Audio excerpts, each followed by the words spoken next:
And he also had a few things he wanted to do with them. First of all, he wanted to form them as a people. Right now, they're a congregation. They're a bunch of enslaved people.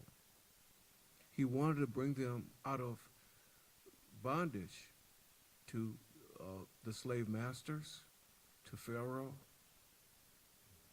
and to the sin. He wanted to form them. He chose them to be a special people. They just didn't know that yet.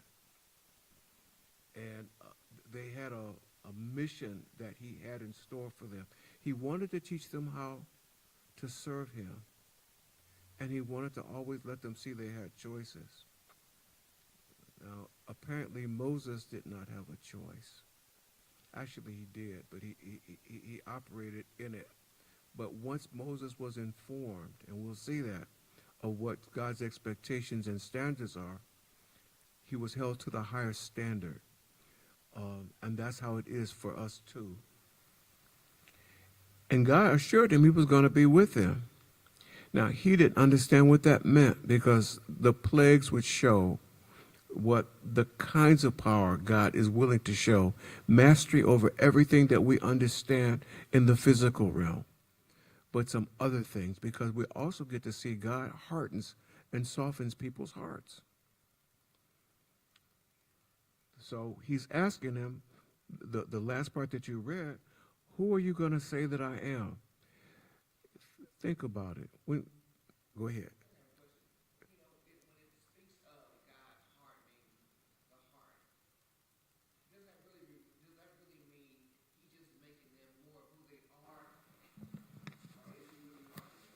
That's a good question. Let me respond to that in two ways. Uh, we're going to see here, and I want you to pay attention. Thank you for that statement. There are some occasions where you will see that Pharaoh hardened his own heart, but you'll see other places where God hardened his heart. But God will explain why he hardens his heart. And do you remember, anybody remember what that explanation is? So that God can show his power, his authority over everything. And he needed his heart to be hard, because some of the things that he saw, he might be tempted to say, okay, you all can go. And he started capitulating as he go through the plagues. He started, well, maybe you can go. Maybe the men can go. Well, maybe we'll leave the cattle. Or maybe this and maybe, well, and then he would ask them at certain times. You will notice, and when we get to the place, I'll just grunt or say something to remind you. He then asked Moses to pray for him. So it's letting you know the thing that we sometimes forget is Pharaoh considered himself a god. So if they had tons of gods, as I counted it, and as the lecture showed me, over 1,500 gods. They had gods over anything and everything. So the plagues that we're going to see, there were gods assigned, or gods they worshiped, that were in charge of those things. And Yahweh would continue to show his mastery, his authority, his power over all of these things. And that's we just ended verse 13. When people ask who God is, some of you might want to respond. When they ask you who God is, and what they're asking you is who God is to you, what are some of the things you say?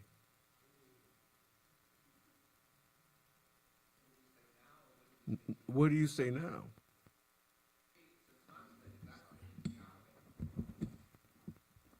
Which means, just somebody that would ask,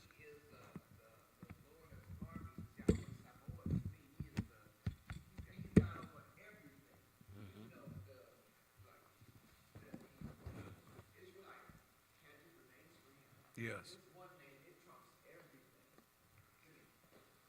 Okay. So it's like a universal, the power over everything that, okay. And that's part of what he answers. But what are some others of you? When somebody asks you who God is to you, what are some of the things that you responded?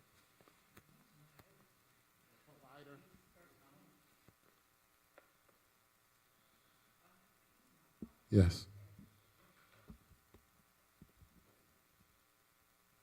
One. You know, one of the questions that any philosophy class probably still today, they get into the issue of existence, and it invariably gets to the area of whether God exists and how do you know God exists? How do you even know you exist? And what are the qualities? It gets into in those particular kind of areas. So God had his answer. And if you look at it in our flesh or in our carnal eyes, not our spiritual eyes, it just says, well, I am that I am, blah, blah, blah, blah. Well, big deal. If you look at it in your spiritual eyes, God told Moses to say, I am that I am, which is part of what you said. And there is an alarm on my phone that I wake up to every morning, and the song is I Am. And the word says that I am whoever you need me to be. That's who I am. I am. Okay. Yeah. Okay. Let me read to you what the Amplified says. I am who I am, and I am what I am, and I will be what I will be. Which is a very compelling response. He's a solution to whatever it is you thought your question was. Anything that exists is something he's in charge of, right? So when we approach him that way, it's an opportunity for us to exercise our faith. When we don't approach him that way, we give other things Right. the power and authority. Exactly. So for him to tell them that I am, that I am that I am that I am, was sufficient, and God was aware that by saying that, everybody would have an appreciation for who he is, the essence of who he is. In other words, it's a defiance of what we normally think of as physical characteristics, but the spiritual characteristics trump what it is that we know. The natural, we just kind of intuitively understand there's something much bigger than us, much bigger than our finite, limited minds can conceive of. But when you say that to somebody, when you say it with that authority, and then say that as my messenger, I have something to say to you. It gives you a power that you otherwise wouldn't have, because it's coming from something bigger than yourself and bigger than you understand. Okay. Is this all right? My question is, when I go back, Abraham, Isaac, and Jacob, then Joseph that went into Egypt. Now, they didn't have the 10 Commandments or the laws. They knew about God from some of the, did they have the prophets then at that particular time? No. So now we got over 3 million Jews that are slaves. And he said, I am that I am. How did Well, people... Let's go backwards, because you jumped way ahead. First of all, they're not even a nation yet. Right, in the nation. They started off, the very first book, very first chapter told there were 70 people, and they named them by tribe. Right. And that's all they are. They're a conglomeration. They're a group of people that multiply greatly. Right. Those people would be the leaders of what we might want to call their ancestral tribes, but not unified anything other than people. They're not formed as a nation. They do not have a national leader. So when they say, tell them I am that I am, they knew Yeshua Elohim was God. They didn't know. They had no idea. They knew who Abraham was. They knew who Isaac was. And Jacob. And they knew who Jacob, and they're all Jacob's children. Right. Okay. Children of Jacob, or children of Israel.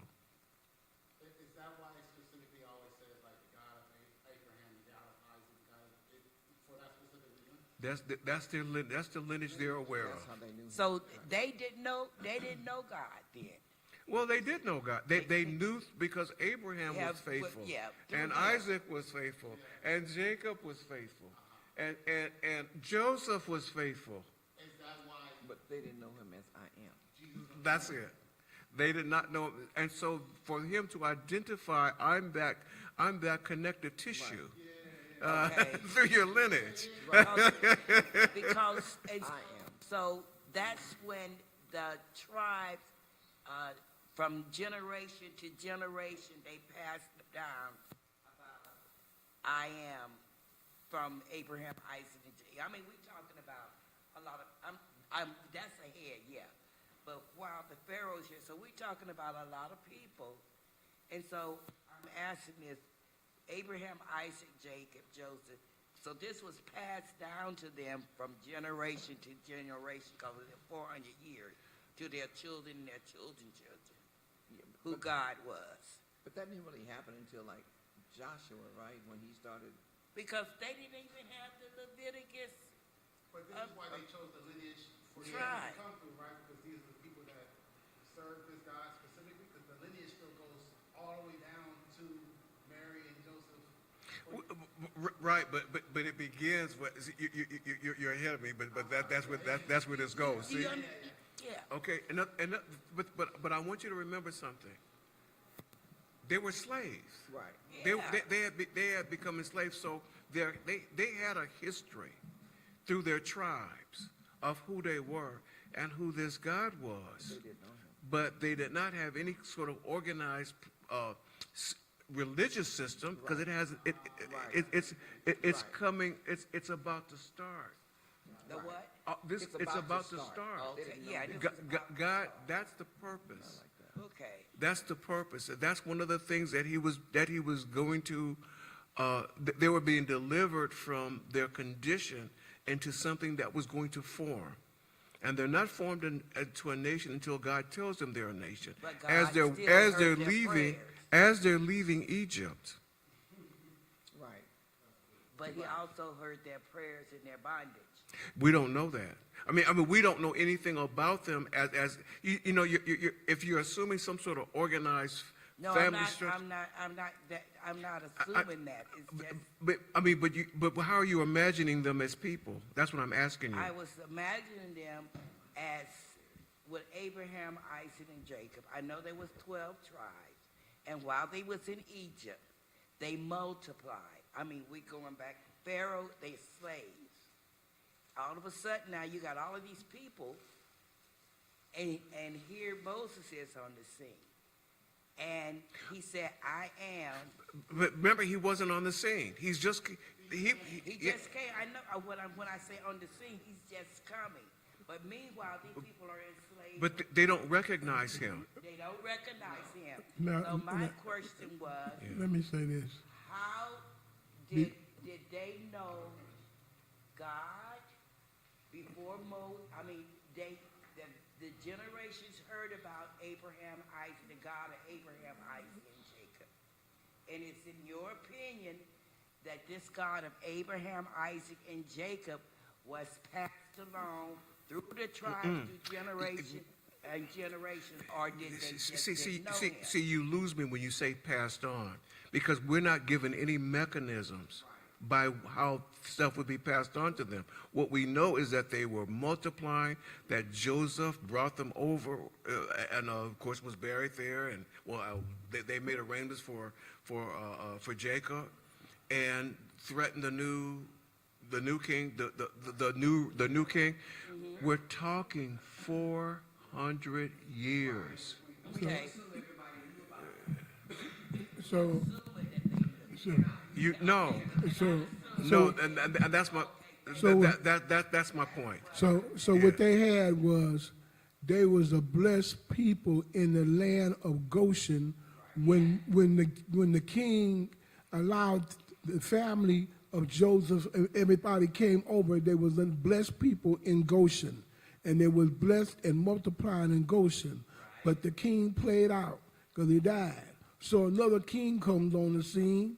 He said, well, y'all being blessed? I got to stop this blessing. Y'all got blessings and blessings and blessings, but the blessings and blessings that came from, like you said, Abraham, Isaac, and Jacob, and they had the clothing and materials and all the things that they had from their history that they came over with. And they lived off of that and lived their memories with all of the things that they had from that until the new king put them in slavery. When you're in slavery, all you have is your history, and you're under oppression. And we can talk about that, right? As a people, and so forth like this. So what did we have? What brought black people through our slavery was our God, right? The church became a really, really, really big deal. But that's a parallel, not necessarily the same thing. But 400 years of being enslaved, we're only in slavery a couple of hundred years. And imagine what it would have been like for 400 years. 430 years. People lived, people died, and we don't know what was passed on about that God. That's what. No, that's why he's introducing himself. Right. Right. That's a good way of putting it. So I'm introducing you to something your history should have taught you. And I feel for you. Now, also, what they have been exposed to in Egypt were tons and tons and tons of gods and shrines, and they're building the shrines and so forth like this. So there's now a God that actually cares about them. Okay, because I'm just reading those books that you gave me, and I got one of it. I said, my goodness, they had a God to walk, to talk, to eat, to sleep, the moon, the ear, the eyes, that ground. There were so many. And the gods had children of their own, and they became gods. They had major gods and they had minor gods. It was a system of gods. They worshipped anything and everything. So for this God to come through somebody that they recognized as somebody that God is now going to empower. Now he went there on his own strength before. Here's my point, and that didn't work. Now he's going to go there empowered by God, and with God's words, and God's words are going to make a difference. And God is letting them know that.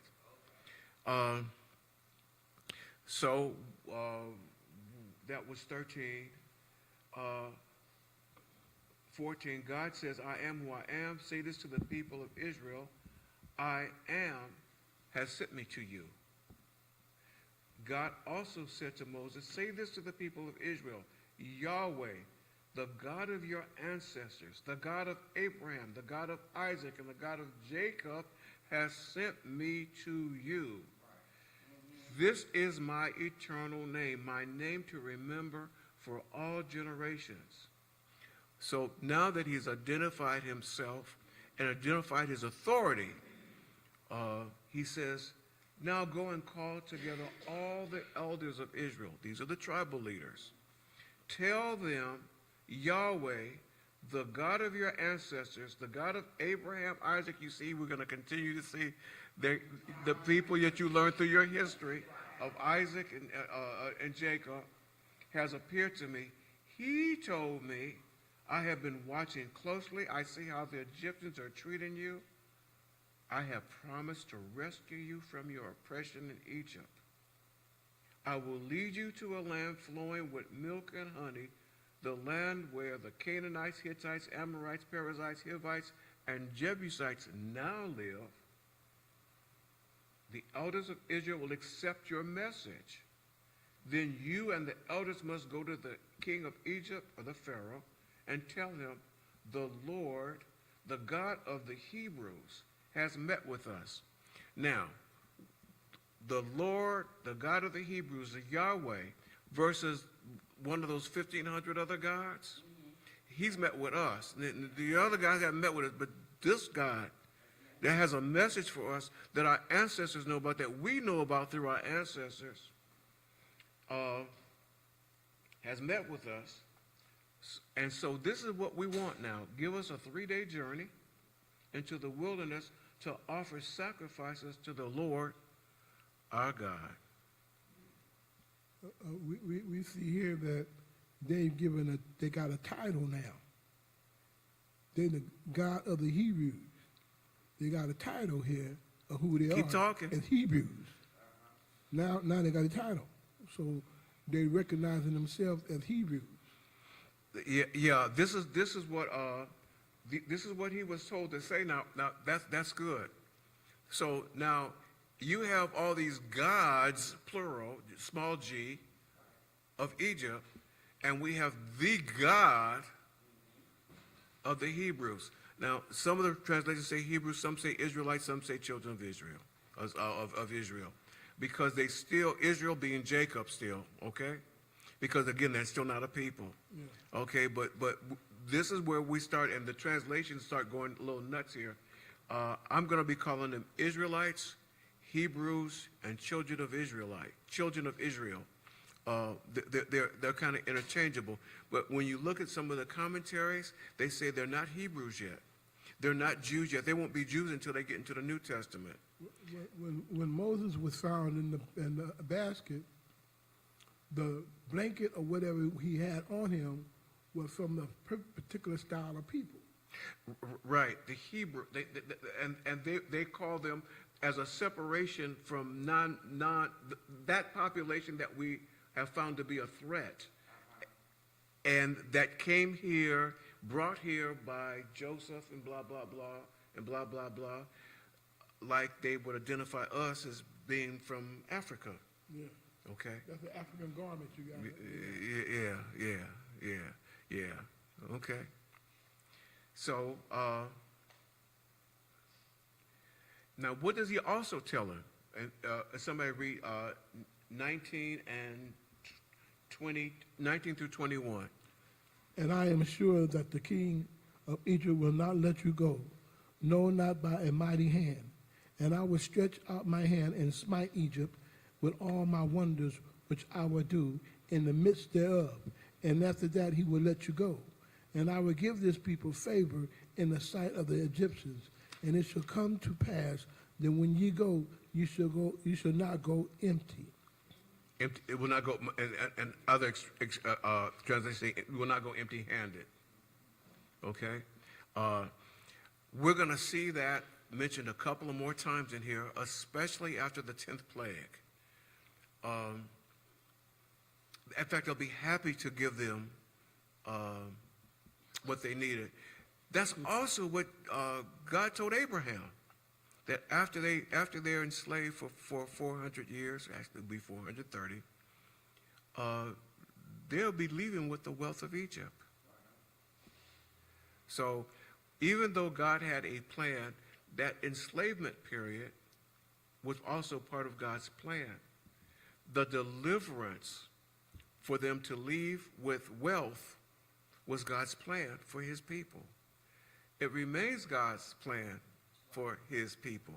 So we should be taking heart that we have the right for the abundance and prosperity that Jesus died for us. I was looking at the Passover, and I've been looking at this for the last 2 days. To the children of Israel, the Passover was the equivalent of Jesus' death and resurrection to the church. You know, it had the same significance, because what it did, it delivered its people. Okay? And so we're going to see that, but we get to see the drama this God set up for how this is going to take place. So he's already warned them it's not going to be easy, it's not going to be smooth, and he's going to resist. And we're going to be looking at that resistance pretty closely.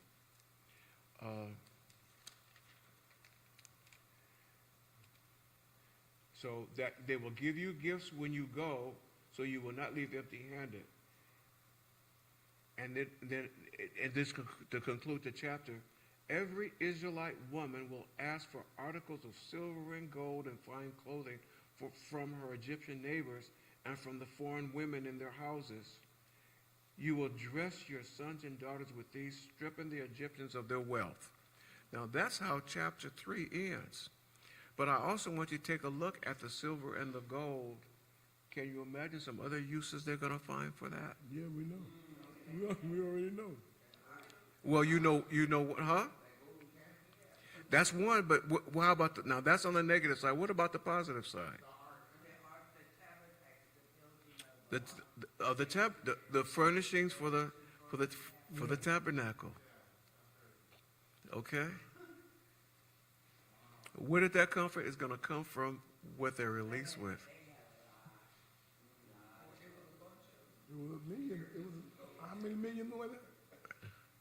Yeah, it was over 600 men with their women and children. Well, when we get to that, you'll get to see it. Huh?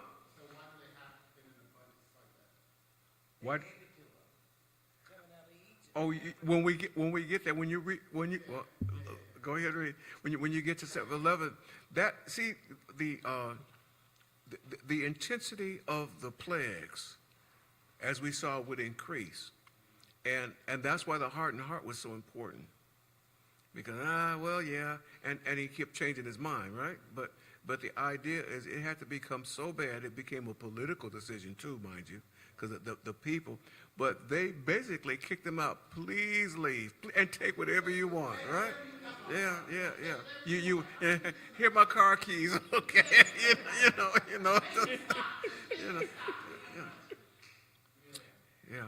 Yeah. But go ahead. That should give us a revelation of when God says He's laid up the wealth of the wicked. Thank you for that. You saved me my little spiel with that.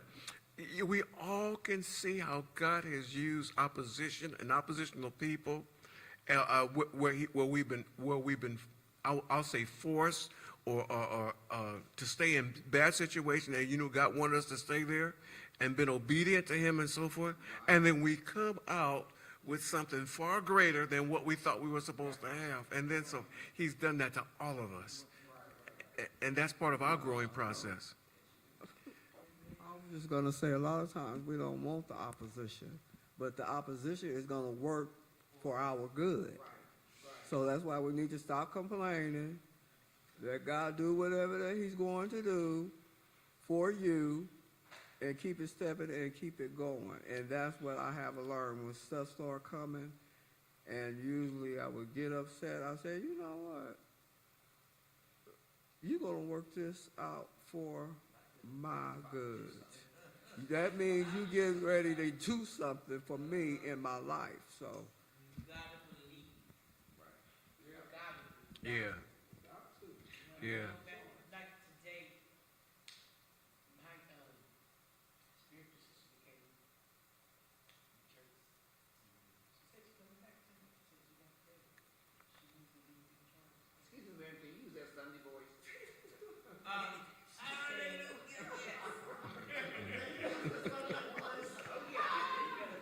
We've heard your hallelujahs. We know you can do better than this.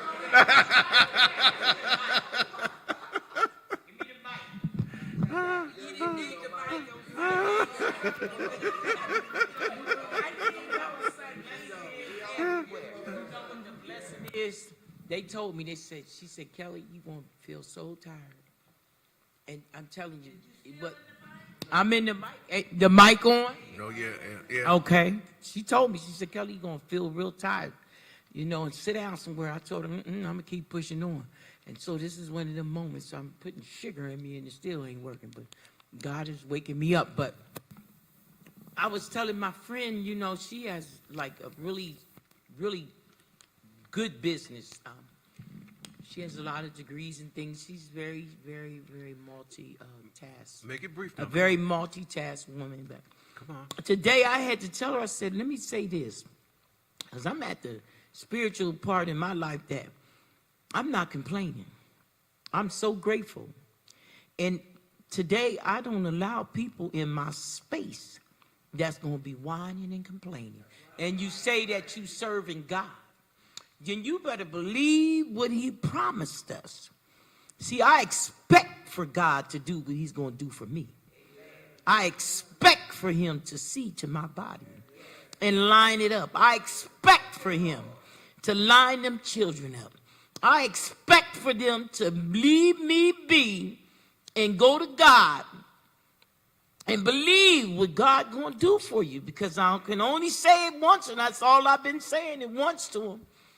And so because I'm tired, I get a little tired. All right. But God gives me the strength, and I just keep persevering forward. But I Okay. keep telling them, you got to believe, because we're in our last days, and Lucifer's legions is real busy. Okay, you testifying now. Okay. They real busy. Somebody get the phone.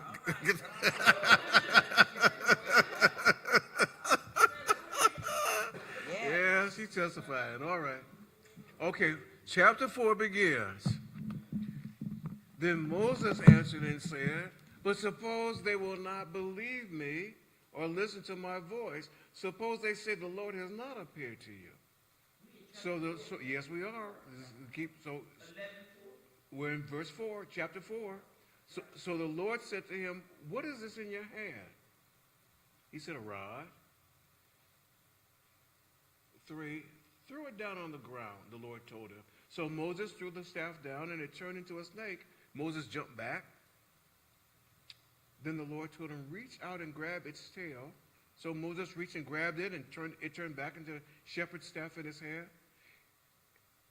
And God told him to perform this sign. Then they will believe that the Lord, the God of your ancestors, the God of Abraham, the God of Isaac, and the God of Jacob, really has appeared to you. Then the Lord said to Moses, now put your hand inside your cloak. So Moses put his hand inside his cloak, and when he took it out again, the hand was white as snow with a severe skin disease, leprosy, as many people say. Now put your hand back into your cloak. The Lord said, so Moses put his hand back into the cloak, and when he took it out again, it was as healthy as the rest of his body. The Lord says to Moses, if they do not believe you and are not convinced by this first miracle sign, they will be convinced by the second sign. And if they don't believe you or listen to you even after these 2 signs, then take some water from the Nile River and pour it on the dry ground. When you do, the water from the Nile will turn to blood on the ground.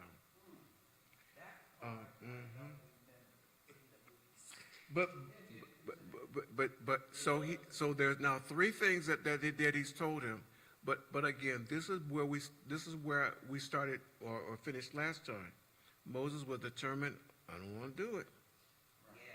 So, but Moses pleaded with the Lord, oh Lord, I'm not very, wait a minute, no, I think I jumped a bit. So somebody read on for where I was.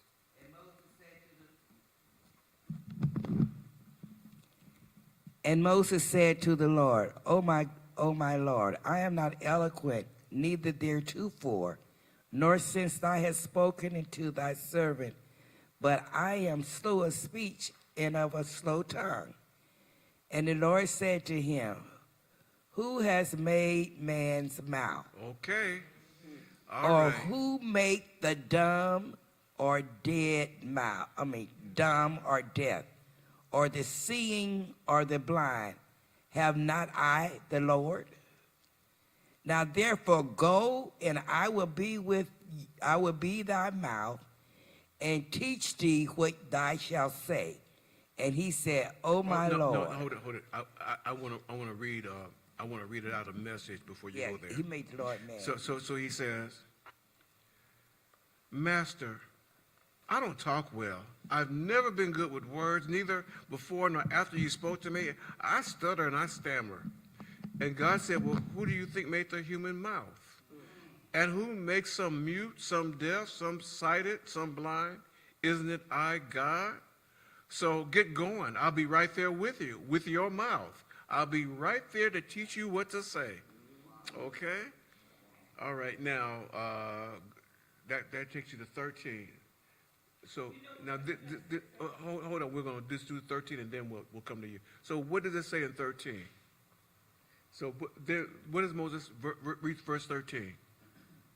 But he said, oh, my Lord, please send by the hand of whomever else you may send. Or, Lord, please just send somebody else. Okay, all right. You know, that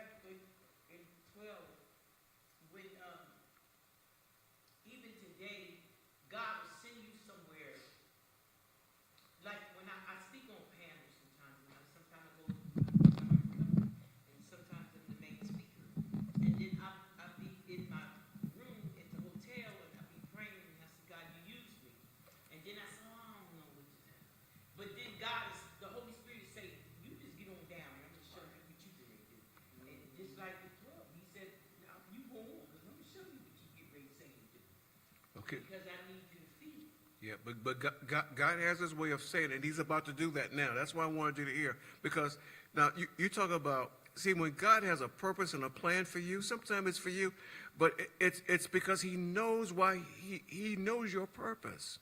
You don't know your purpose, but God knows your purpose. So God is going to, and listen to this chastisement in 14. Because the Lord became angry with Moses. That's what it tells us. Look at verse 14. The Lord became angry with Moses. All right, he said. And rather than say, you're going to do what I tell you to do, no, that's not how he did it. He says, well, what about your brother Aaron, the Levite? I know he speaks well.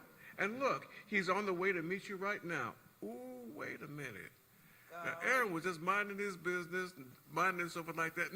Now he's caught up in the mix, okay? Yeah.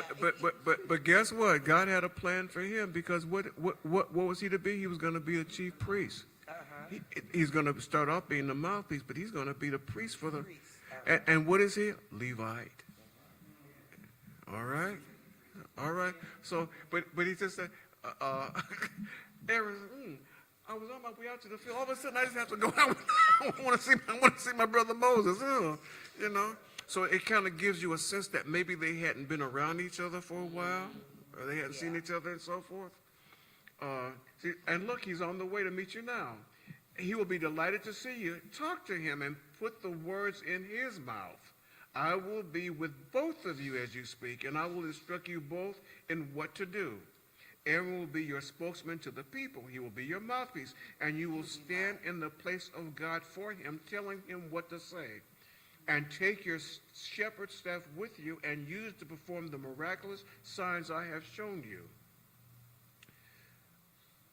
Okay? So, with that said, what does Moses now do? Let's look at verse 15. Somebody can read that. And thou shalt speak unto him and put words in his mouth. I'm sorry, 18. It was 18. And Moses went and returned to Jethro, his father-in-law, and said unto him, Let me go, I pray thee, and return to my brother, which are in Egypt, and see whether they be yet alive. And Jethro said to Moses, Go in peace. Okay, now that's what you call acceptance. In other words, God told him what I want you to do. God said, look, you're going to do it. I'm giving your brother, I've heard all your excuses, enough. This is how it's going to go. And so what he did, he just goes back and he cleans up. He says, remember, that's his father-in-law, the father of his wife, who he was staying with. It's now time for him to part company and to go on about the Lord's business. And he's made the commitment to do that. Now, we're not going to see that in writing, but that's exactly what he just did, isn't it? His father-in-law was a Midian priest, exactly. And you'll notice that they're not among the ites, because it's right across the river, apparently. And so his father-in-law, Jethro, or Reuel, yeah. And so he's now going to leave and return to Egypt. And that's what 16 tells us. Before Moses left Midian, the Lord said to him, return to Egypt, for all those who wanted to kill you have died. So Moses took his wife and sons, put them on a donkey, and headed back to the land of Egypt. In his hand, what did he carry? And what is it called now? Oh, and some of the translations say the staff of God.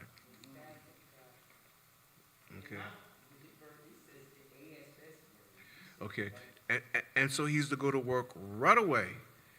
Verse 21. Anybody? And the Lord said unto Moses, when thou art to return into Egypt, see that thus do all those wonders before Pharaoh, which I have put in thy hand, but I will harden his heart, that he shall not let the people go. Okay, stop. Now now this is the first hardening of the heart, right? Who's going to do it? Okay. All right. Let's go on. 22, it says, And thou shalt say unto Pharaoh, Thus said the Lord, Israel is my son, even my firstborn.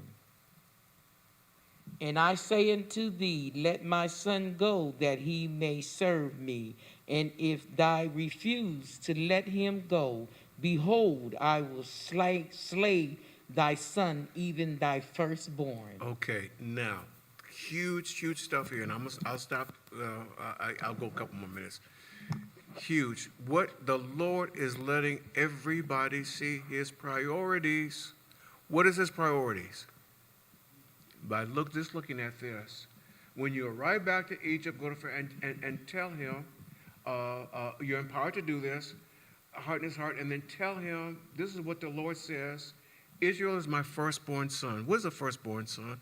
What does that mean? Inheritance, the inheritance. What about the of heritage? Heir of the king. He is the Well, it has the greater inheritance of any other children, right? It has Yes, firstborn. right, and we will be reading about all that in the New Testament. That firstborn son would do Jacob and Esau. Yeah. Remember all that in terms of the privileges and the rights of the firstborn. What did they call it? There was another name for it. And but he's calling Israel. He's now calling the children of Israel. his Israel, firstborn. calling them his firstborn son.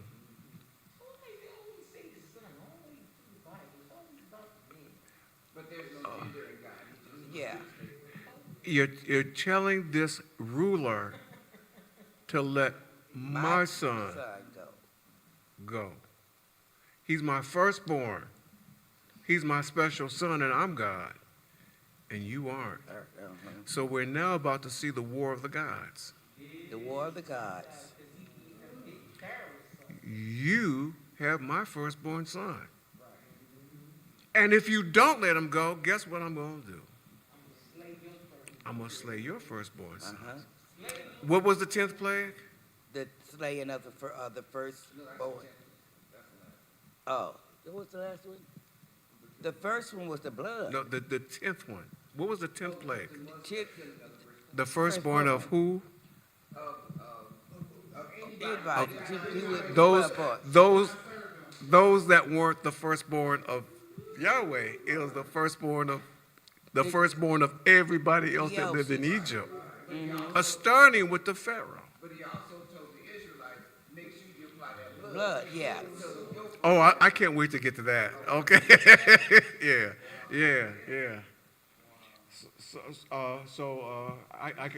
We can go ahead and finish these last verses. On the way to Egypt, at a place where Moses and his family had stopped for the night, the Lord confronted him and was about to kill him.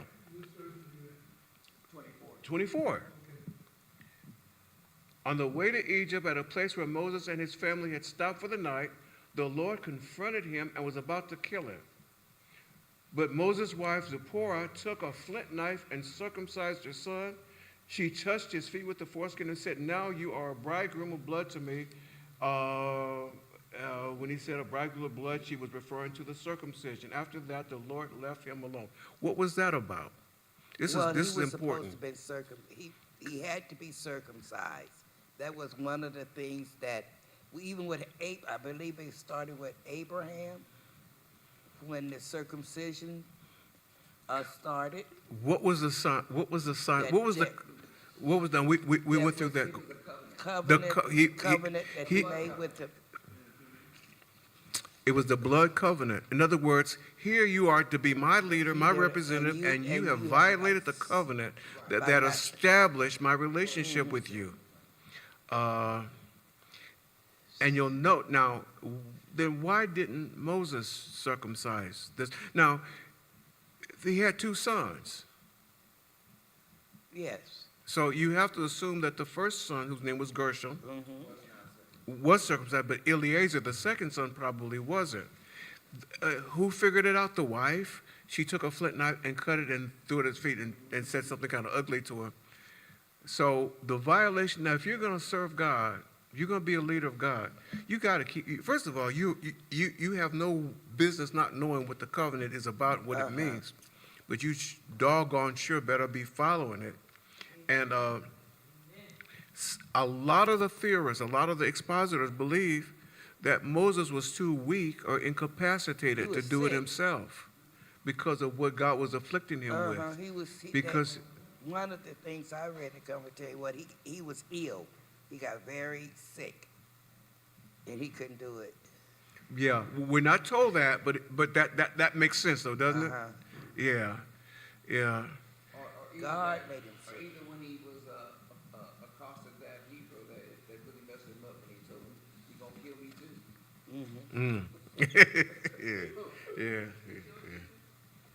Yeah. Okay, so then Moses returned to Egypt and called all the elders of Israel together. Aaron told them everything the Lord had told Moses, and Moses performed the miraculous signs as they watched. Then the people of Israel were convinced the Lord had sent Moses and Aaron. When they heard the Lord was concerned about them and had seen their misery, they did what? Was the very last line. When they heard the Lord was concerned about them and had seen their misery, what did they do? They bowed down and worshiped God, which gets back to what you were saying. So now they know for a fact that this is the God of Abraham, Isaac, and Jacob. And they bowed down and worshiped. Now, what did they see? They saw the signs. He did the thing with the staff, with the snake. He did the thing with the leprosy and so forth like that.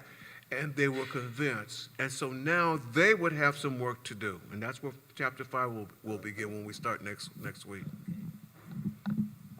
Okay. Now, this kind of seems like it's a bit in the weeds, but this is the building blocks of what the children of Israel, when you're bringing people out of slavery, you're bringing them out of one condition and so forth, they needed to be convinced, and they needed to know definitively who this God was. And they understood it was to be a God that had power and authority. But they're going to need a lot of convincing, just like Pharaoh's going to need a lot of convincing. And so this is not going to go so well. This is not going to go well. When we start chapter 5 and 6, please read chapters 5 and 6. We probably will do 5 and 6 next week. Yeah. 5 and 6, we'll probably do that next week. The week after, I won't be here. But here we go again.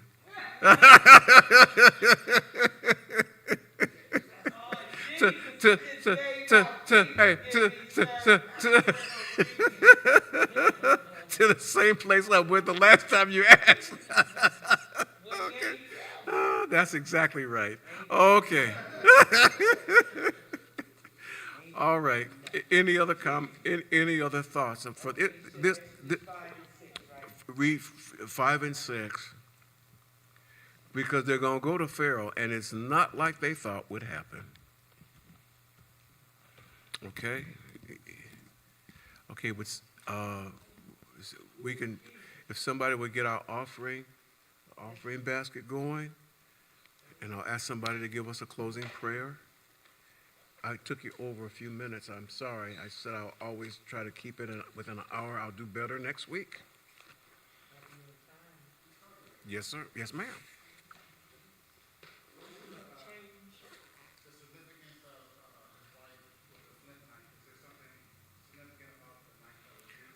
Well, the idea was that's what was available to do that immediately, so that her husband didn't die. Yeah. So God, just like God put a ram in the bush, that flint knife was available, and she threw in disgust, and she called herself a name for having to deal with that. I mean.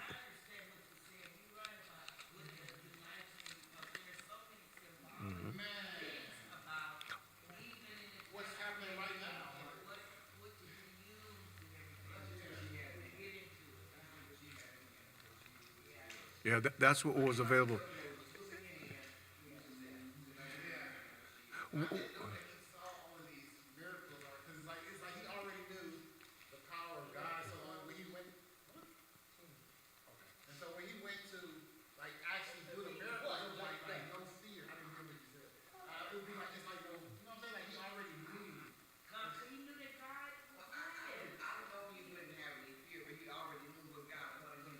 Right, right.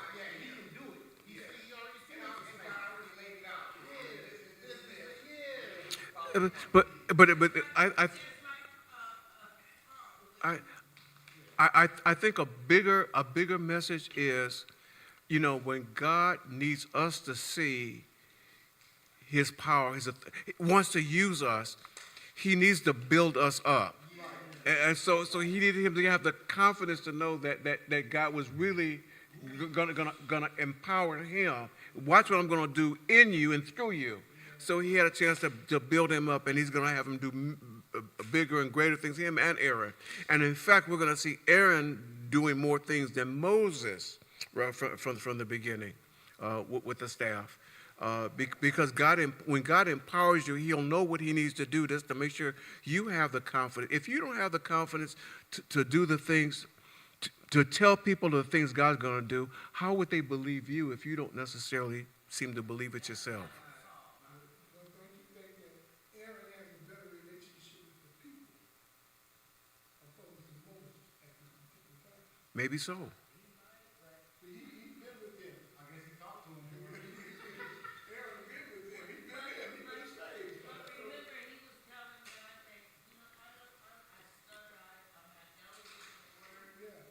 So maybe that was the source that it wasn't so much with the people, it was that God would tell Moses, and Moses would tell Aaron. I think he had a plan for Moses. Aaron had a better relationship with the people because he was over the people. He been a slave to the people.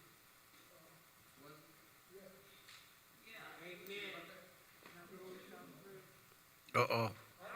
Uh-oh. No. Uh-oh. Elder Blow. Be not Elder Blow. Hallelujah.